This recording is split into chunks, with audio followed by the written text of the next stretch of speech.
Dean Zandbergen target man, keturunan Indonesia dari Belanda. Memasuki akhir Januari tahun 2026, pelatih timnas Indonesia, John Herdman mulai memantau sejumlah pemain keturunan yang belum dinaturalisasi. Salah satu nama yang mencuat adalah Dean Zandbergen. Zandbergen merupakan penyerang tengah yang saat ini bermain bersama VVV Venlo di divisi kedua Liga Belanda. Profilnya sebagai target man membuatnya masuk dalam radar, terutama karena timnas Indonesia masih membutuhkan penyerang dengan kemampuan duel udara dan menahan bola. Herdman ingin melihat langsung bagaimana kekuatan fisik, pergerakan di kotak penalti, serta efektivitasnya dalam sistem permainan klub.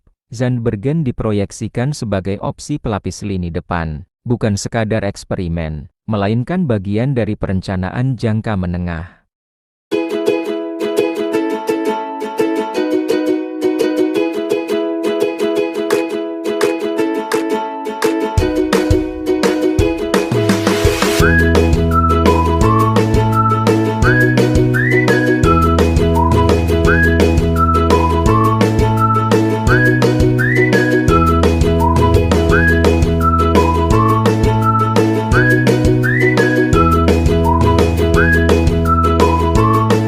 Luke Vizcarry, aset masa depan keturunan Indonesia dari Australia. Nama berikutnya adalah Luke Vizcarry. Meski berkarier di Australia bersama Western United, Vizcarry tetap masuk dalam pantauan John Herdman. Vizcarry dikenal sebagai penyerang muda dengan naluri mencetak gol dan mobilitas tinggi. Ia disebut-sebut sebagai aset masa depan yang ingin diamankan lebih awal, sebelum menarik perhatian negara lain. Dalam pemantauan ini, Herdman menilai konsistensi performa, kemampuan membaca ruang, dan potensi perkembangannya di level internasional. Statusnya yang belum dinaturalisasi membuat proses ini krusial. Keputusan tidak diambil terburu-buru, karena yang dicari bukan hanya talenta, tetapi juga kesiapan jangka panjang.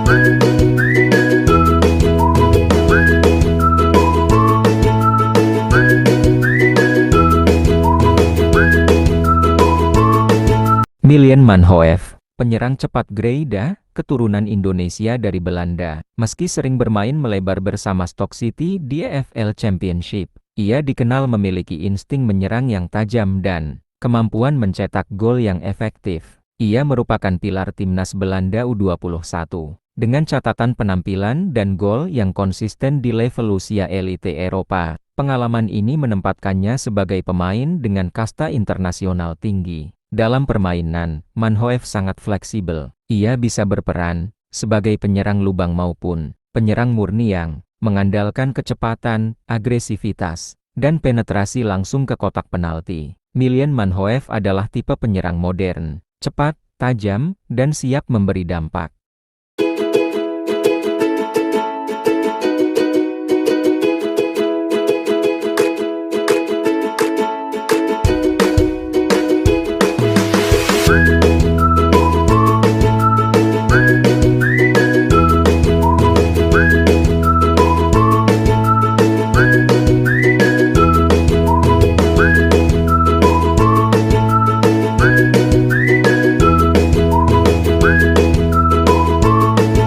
Riki Matsuda, diaspora berpengalaman keturunan Indonesia di Jepang. Nama ketiga adalah Riki Matsuda, pemain berpengalaman yang pernah memperkuat Cerezo Osaka. Ini masuk sebagai opsi diaspora yang menarik perhatian. Belakangan, Matsuda dikabarkan membuka peluang membela timnas Indonesia, setelah muncul sinyal positif terkait status eligibilitasnya. Keunggulan Matsuda terletak pada fleksibilitas posisi. Ia mampu bermain sebagai penyerang sayap maupun sebagai striker murni. Bagi staf pelatih, pengalaman dan kemampuan adaptasi menjadi nilai tambah penting. Namun seperti dua nama sebelumnya, pemantauan ini masih berada pada tahap evaluasi. Tidak semua yang dipantau akan diproses, hanya yang benar-benar sesuai kebutuhan timnas Indonesia, yang akan melangkah ke tahap berikutnya.